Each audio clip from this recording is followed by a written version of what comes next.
Like to call to order the July 11th meeting of the Clive City Council. Would the clerk please call roll?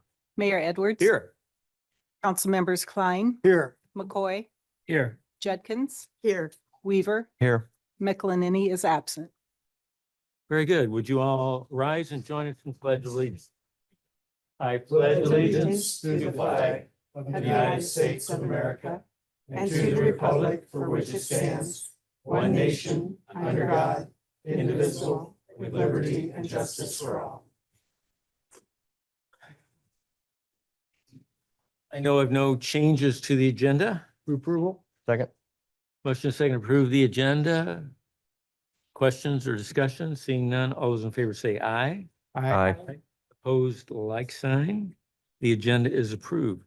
Next, we have citizens presentation. This is the opportunity for anyone to address the council on an item that is not on the agenda. Pete, if you would check to see if there's anyone online who wishes to do so.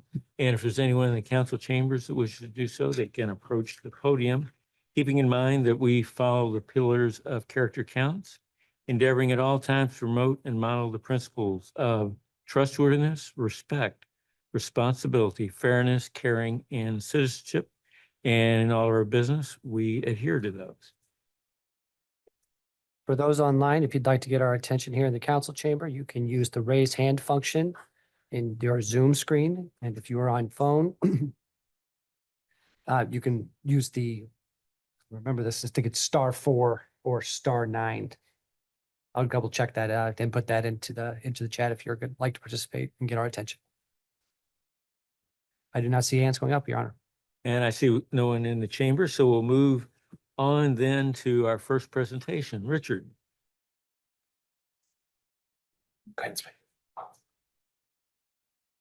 Thank you.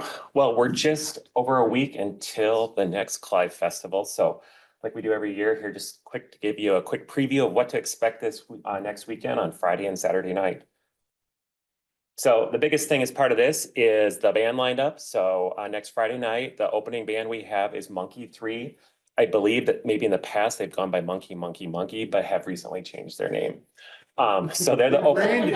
Rebranded. They have rebranded. So I don't know if that's because maybe they have some new band members, but we have Monkey 3 as the opener from 5:30 to 8. And then the kind of headliner for Friday night is Suede from 8:30 to 11. So, and you probably remember Suede was one of the opening acts a few years ago, and they were very well received that night. And so we brought them back for the headliner on Friday night. In between there, we'll have the fireworks, obviously, as the kind of the teaser on Friday night. And then on Saturday from 5 to 8, we have Mike Moody and the Outlaws. And then the main act is Aftershock from 8:30 to 11:30, again with fireworks kind of mixed in between there. So kind of just some of the highlights of the two-day event out there. Again, typical on Friday night, we have the Kids for Art, and appreciate the mayor when he comes out, and little kids always like to have their picture taken with the mayor. We have bounce houses, the ever-present Greenbelt Goats will be out there once again, our food truck and beverages. The Aquatic Center will stay up until 8 o'clock on Friday night. And then obviously we talked about the bands that we're gonna have. Saturday morning, we have the Clive Running Festival again, like we do every year out there, the Lions Pancake Breakfast. The library will be doing Touch a Truck and a community art project. I think Pete's almost ready for his boat with the boat we got out there at the Aquatic Center. It's epic. The fire department will be doing the giant slip and slide. Obviously, the helicopter will be back again this year. Goats and bingo in the afternoon. Bounce houses. Something new this year is we actually have one of those game trailers coming out for kids to be able to play video games. Kind of a new addition this year, trying out different things each year. Miss Iowa will be back again. Again, the Aquatic Center is open, and then we finish it up with the music, drinks, food trucks, and then finally the finale with the Thunder Over Clive fireworks. So just give a little bit of where we're at with the fundraising and kind of budget on this. So the top is kind of a history of where we've been over the last 3 years.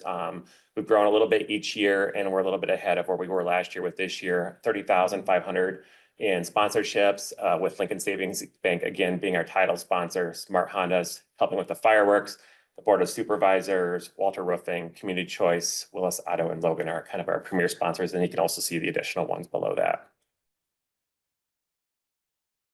So again, major expenses, the fireworks is one of the biggest things. Live music, sound and lighting is another one of our big expenses. The stage rental and signage is another one. Beverages, we estimate to be about $6,500. This is just based on last year. So obviously, depending on the weather and how many people show up and how much they drink, that changes. But equivalent, you get about $18,000 of revenue out of those $6,500 expenses. We also will have expenses with the chamber. Christy, we really couldn't do it without her. She goes out and really knocks on a lot of doors with a lot of the Clyde businesses and helps get a lot of that. And so as part of that agreement with her, she gets 15% of that. So that's kind of based on what it was last year. Then last year's expenses were $51,000 with revenue about 55. So expenses, we expect to be about that same ballpark again this year. Revenue obviously really just depends on where weather looks like. Matt tells me that 8 and 9 day forecast is looking pretty good right now. 80s for Pretty good, yeah. highs and around 60 for lows, so. Supposed to be right now, 90s here in a few and Right days. now, no rain. Yeah. This weekend, was the biggest Yeah, one. we're very nervous when we started seeing this weekend's temperatures of the mid to upper 90s, and we're hoping it didn't last into next week. So right now, fingers crossed, we're going to have some good weather, which will hopefully bring out a lot of people and we'll have a lot of fun. Some of these are new additions and improvements. Again, last year was the first year of that trailered stage and tent. You can see the image there. So we're bringing that setup back again this year with the banners on each side as well as the top. It really had a nice professional look to it. Really liked the way that looked. We adjusted the fireworks from 10 to 9:30 to be a little bit more family friendly. So get them out of there by 10 if they have kids and they want to go home. And then we'll just do a little bit more music after that. One thing we're doing that's different this year than last year, we're adding more lights. One of the things we saw, just a desire for people to have a little bit more light to get around the kind of festival grounds, especially after dark. So we got 5 light towers this year. I think last year we only had 2. So should be a big improvement, people to be able to kind of see outside of that area. And then again, we continue to be a cashless event with the Clover systems that we have here. We actually have the ability this year to add a couple more purchase points because we just added 4 new Clovers to the Aquatic Center. So we have the ability to bring some of those over as well. So make sure we can get people through quickly. And that's just been a big improvement, from a staff standpoint. Paula doesn't have to stay up till 2 or 3 in the morning counting cash. So a big improvement there for, I think, a lot of different ways. So that's it. Be happy to take any questions. We're excited about this. We've really been kind of hitting the social media. It went out in the recent digital newsletter that we send out through Parks and Rec as well as the library. We've got a lot of signs out there in the parks as well as those 8 of those 4x8s at different locations across the community. So we're excited and hopefully have a good attendance tonight or next week. Questions for Richard? We're doing good in the category of volunteers. Yeah, so last time we checked, we had over 90% of our volunteer spots filled. So we feel like we're in a good spot on that. Yeah, a couple things, Richard. Looks like a solid plan, great lineup from music and infrastructure, how you guys have done this. I was concerned about the heat. Anytime you get in these high temperatures, 90s, whatever, how's that going to affect the crowds? And the other thing is, how does that affect heat stress and heat illness among the participants too? So will we have an ambulance station there then? How does that work? Yeah, so we have the water station, right? Is that what you said? Yeah, so Water station or ambulance or? Yeah, so we'll work with the fire department and police department. They'll have staff out there. As long as they're not getting a call, they'll have a fire staff out there. That happens sometimes. And so then the closest unit response usually shows up if we have an incident like happened last year. We'll also have the water filling station. It's a little bit different this year, so allow people to drink out of it and fill bottles a little bit better. And we're always kind of keeping an eye on those type of things. If we need to cool down, we got a lot of bottled water out there as well for volunteers and staff helping out. Length of fireworks? What's your projected time on that? Oh man, I don't know. We try to keep them within a time frame, and we talk about What's your time frame? mine, 10 minutes on Friday, 15 on Saturday. Okay. That's what we ask them to do. Sometimes they get a little generous with it and give us a little bit longer. Gotcha. Anything else? I have some more questions. Oh, sorry.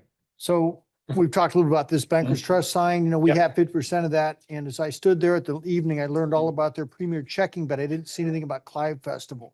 How do we utilize our agreement with Clive, with Bankers Trust to incorporate Clive Festival advertising on that? Yeah, so we submit all the stuff to be submitted to Bankers Trust, and maybe I'll let Pete jump in here a little bit on that. So I think we've had some challenges getting our our stuff up on there. This is, for as long as I've been on the team, sort of a perennial thorn in the side, because they go through staff and have different people then who are responsible or not responsible. And Paula actually could speak to it as well, that we'll send them content, but they never are sort of thinking about our shared agreement.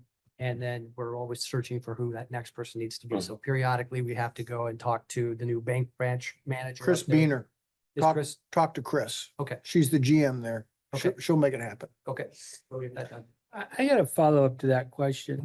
What were you doing standing in front of that sign on University and that road watching? Waiting at a stoplight. Gotcha. Councilman. All right. I thought you were literally standing. I typically don't do that. Thank you. That'd be a safety violation. Next question. I didn't see Yeah. bags tournament on there. Richard, are we gonna have a bags tournament this year? Yes, yeah. So the bags tournament's on the full schedule that's on the Clive Festival website. It just wasn't on some of the highlights Okay. there. And Yep. are we still involved with, what was that, like a Golden Circle Games? Yeah, the corporate games. Are Yep. are we still their location for that? Yep. Yeah, we are. Okay, that's a big deal. and That generates a Mhm. lot of people. in Yeah, a there. lot of people come out for that. It's very popular on Is it that. too late to sign up for bags? I don't know. I could check with Jeff and report back very tomorrow. I figured they got rid of the bags tournament just because I have 'Cause I so was many dominating too trophies much? on my wall that Yeah. they were like, this is fixed. Last question. Yeah. Richard, typically the vendors have cash and cardless options too. Will Hmm. we have an ATM there? Yes, yeah, we always usually get an ATM down there, at usually over by the pump building or in the special event building over that area. And are you getting paid for that? Huh? No, we do not get paid for that, but, You need to drive a better bargain. I know, right? It'd be Because nice to they're do getting that. $3 or $4 per transaction. Yeah, The city of Clive should get some type of nominal fee, 100, 200, whatever it is, right? yeah, usually what they'll do is they'll Don't let them charge, do it for free. usually what they'll do is bring it out. I do think they do it for free for us. But they do end up charging that, so. Right, well, yeah, that's my point is Yeah. that, No, I, this is a consumable transaction that they're Yeah. obviously generating a Mhm. tremendous amount of revenue off and Yeah. a portion of that should go back to the festival. wouldn't disagree with that at all. I have no more questions. Thank you. Anyone else have any questions? Otherwise, we're excited. Yeah, hope to see everyone there next Friday and Saturday. Very good. Thanks. Thank you, Richard. Next is consent. I move approval. Second. Motion and a second on consent. Further discussion? Seeing none, will the council please vote? And will the clerk please post that vote?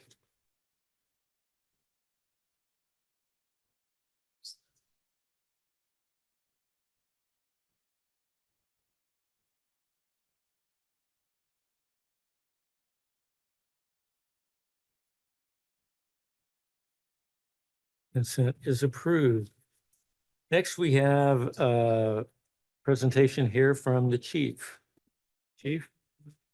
Good evening. Tonight on the agenda, we have an application for a new liquor license for Taps Pub.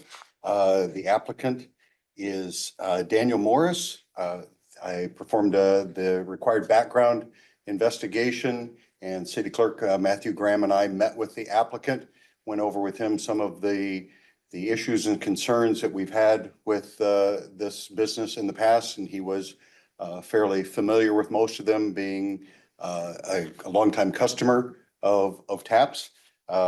And we went over with him some of the obligations that we feel are important and information provided to the council. He actually provided us more financial information than would be required for the approval. So staff does recommend approval of this license. And Mr. Morris is here tonight, and I'm sure would be happy to answer any questions you might have for him. With that, I'll also glad to answer any questions. Any questions for the chief? Not for the chief. We have questions for the applicant. Yes, so the applicant will come forward. Please identify yourself for the record. Yes, it's Daniel Morris. Address is 4499 Northwest 169th Street in Clive, Iowa.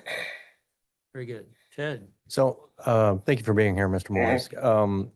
I'm sure you have a basic understanding of some of the past history that we've experienced with the previous A little bit, yes. owner. Broad Can strokes. you describe for us your relationship with him and your relationship with Taps Pub itself? I'm a regular and I'm go to Taps Pub a lot. It's an important spot to me. It's actually where we had my dad's celebration of life.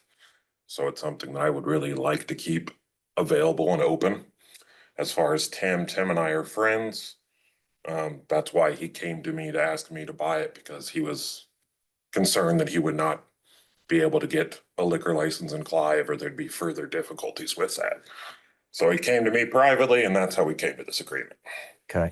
And so when I went out to your Facebook page just to kind of do a little basic research, it's got you identified as the HR director for Taps Pub. I'm That assuming that's is, tongue that in is an cheek. inside joke. Yeah. And it is, I have no employment, and I have never made no money from tax. I assume that was the case, but I just, yeah, I mean, a local pub doesn't usually have an HR director, so.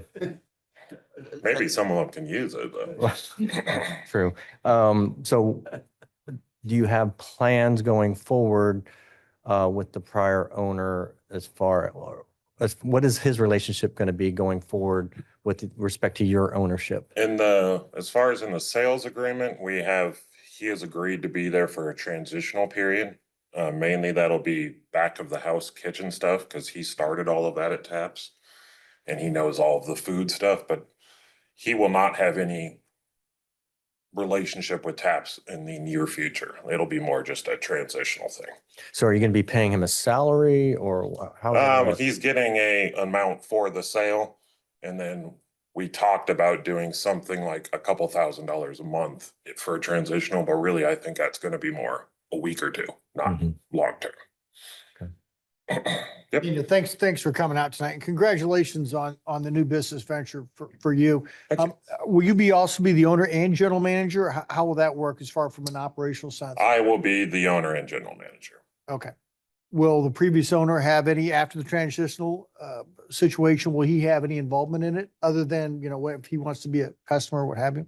No, it'd just be if he wants to hang out there, yeah. You'll Okay. have no financial involvement. We've always, from a bar or a tavern establishment, we haven't had any problems with Taps. And I think they've been a really good business partner here in Clive. So we're glad to see you stepping in, and it's a great place, and obviously it's time for a little bit of a redirection there as far as ownership, but look forward to working with you in the All future. right, thank you very We much. want to see it be successful. We do. All right, good. Anything else? Other questions, comments? What we're asked to do is approve the liquor license. Move approval. Second. Motion and second to approve the alcohol license. Further discussion? Seeing none, will the council please vote? And will clerk please post that vote?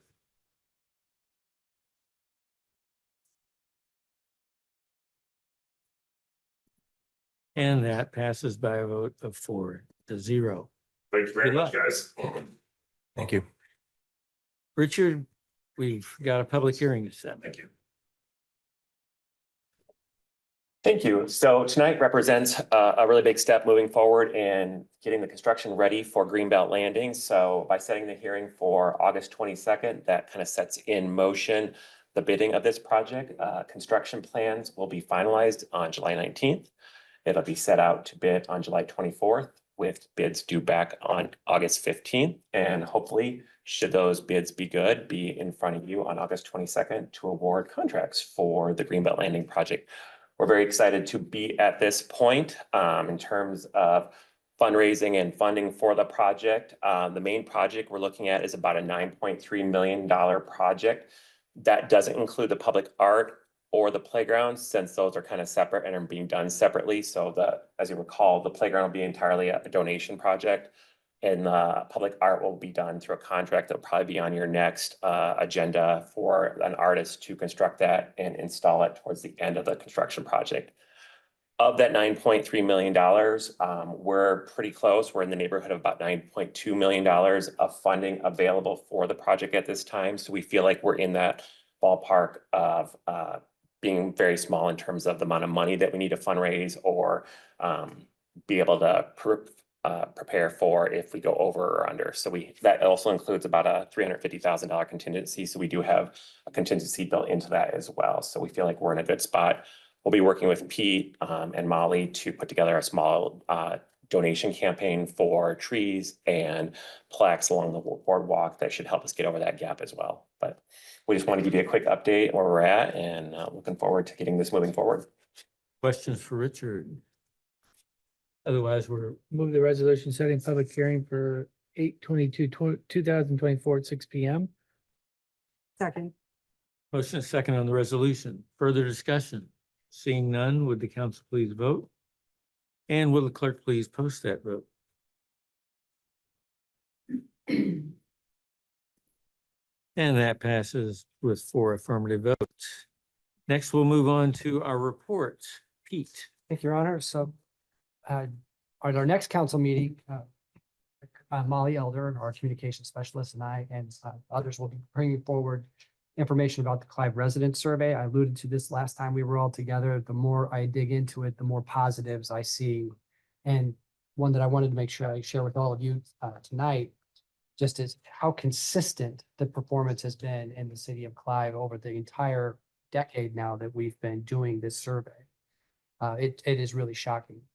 The number of questions that we asked in the neighborhood of about 120 questions. Over 100 of those were statistically the same as what we saw in 2022 and overwhelmingly positive in places. So as you continue to go through that report yourself and are looking, take note of those places where it's not just been 1 year of good performance, but it's been 10 years of good performance, 6 years of good performance, 4 years of good performance. It really is impressive.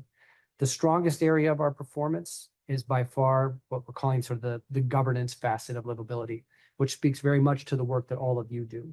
It's questions about honesty. It's questions about being transparent, keeping people informed, producing value for taxes paid. We have got a number of not only top 10, but #1 performances amongst all of the peer communities in that area. So I direct you to go and take a look at that as you're starting to dive into the data. Other than that, we look forward to bringing a deeper analysis to all of you so we can make some answer your questions, but then also use that information to inform your work during strategic planning. Anything else, Pete, or any questions? Ted. No report, Mayor. Eric. The Dallas County Supervisors 3 to 5 effort is underway. Approximately 10 to 15% of the signatures garnered so far, with numerous events coming up here, including next weekend and the Dallas County Fair as well, and a lot of door-to-door stuff right here. So it's moving along. It's a long slog. But we're definitely getting some traction with that. Thank you, Eric. Susan. I'm serving as president of the Walnut Creek Watershed Management Authority again. I've done this before. And our next meeting is Monday at 2 over at the special events building, if anyone's interested in listening in. Michael. I have nothing on a committee from here, but I do want to just mention one thing that I think we need to talk about, and not tonight, but storm debris management. And that was a discussion in emergency management on a recap of the spring storms. So I bring that for us to, and I just hit this with Matt too for the first time, so I apologize, but that we need to discuss it as a council to figure out how to move forward, right? I think this council was lockstep with each other on this last one, right? There wasn't a lot of controversy that I know of internally here on which areas to clean up and why. But a lot of the cities did have issues. You're talking about like Ankeny and some of the. West Des Moines, West Des Moines Ankeny, too, yeah. and to be honest with you, I mean, it might not be the best thing to say, but to be honest with you, it's usually the elected officials, right? Because you want to do, you want to clean up and you want to help your residents and all Right. that. But that we get together on one message or we don't, right? And let's decide if you want to keep it in-house as a decision each storm, that's fine. Or do you want to keep going with the kind of the policy-ish thing that we've had for a decade or so that kind of outlines the criteria? But that needs to happen this year, that we all get together. So maybe something for strategic planning that we put on. Yeah, that's, first off, I appreciate, the council's support when we, after staff evaluated the situation in the community and, basically used that document as guidance of, it was clear there was areas that were more damaged than others, and trying to balance the staff demands that comes with those curbside pickups. What's always interesting about it is, I even remember talking to one of my colleagues who had some changes they had to make because they had approved a debris management policy and they didn't follow their own policy in the end. The elected officials decided to go in a different direction. So I think whatever's decided, it's a tricky area, right? And we can, we have this debris management policy that Polk County has approved at the county level for all of us to have some guidance. But I also understand the challenges of getting 17 communities to agree, especially when storms can be impactful in different ways. And, we had a relatively narrow column between us and Urbandale, and, that had that more significant damage on the east side of our communities. And so it kind of hits and misses. So I appreciate it. And if that's something that the council's interested in, of having a formalized, policy, debris management policy, of course, from a staff standpoint, we always love that additional policy direction. Just know that it can be a challenging discussion depending on the nature of the storm, and these don't always why I hit the need to look at the communities. They very rarely hit them equally or widespread. So it's always kind of there's some subjective and objectiveness to Right. any of these situations, but we try to make at least the best recommendation. And I know I outlined a series of points for you all when we made, I made my recommendation of what we wanted to do. So. And so that every city did vote on 12 years ago or something. I believe a Polk County Emergency Management Director came around with the director of Metro Waste Authority at the time and presented to each city. And you made decisions. And again, the city of Clive has followed that pretty well. But I think we need to make a new decision, and that is because there's phase 2 that needs to happen, and that is structural damage. So that's on storm debris, trees, right? What happens on structural damage as well? What's your role, right, as a city? And when will you or won't you jump in? And what is, what's the role of the insurance companies versus the cities? And it's a tough one when there's a demand from your residents that are hurting and have problems. But we see it in Greenfield. Metro Waste was very active in Greenfield on that tornado. And it was a huge problem. And structure and debris, and how do you clean it up? How do you get rid of it? Whose role is it? So I think you're going to see that. I saw in that room a lot of fire chiefs, a lot of public works directors that also kind of are wondering, that direction. And tonight I put my hat on as elected official and say, I've been guilty of that before, right? You see your neighborhood and you say, why not us? So. This same came up at the MAC meeting the mayor and I attended this week, and clearly you're right, Mike. There's different responses, and it's kind of everybody's doing their own thing, and I think more of a coordinated effort from a policy perspective is probably what's needed. I know, people will say, well, they're cleaning up in Ankeny, why not here? And so it's, I think that's a good topic for discussion. Thanks. That's it, Mayor. Thank you. Legal counsel, Nothing. Matt. A few items tonight, Your Honor. First off, a scheduling item.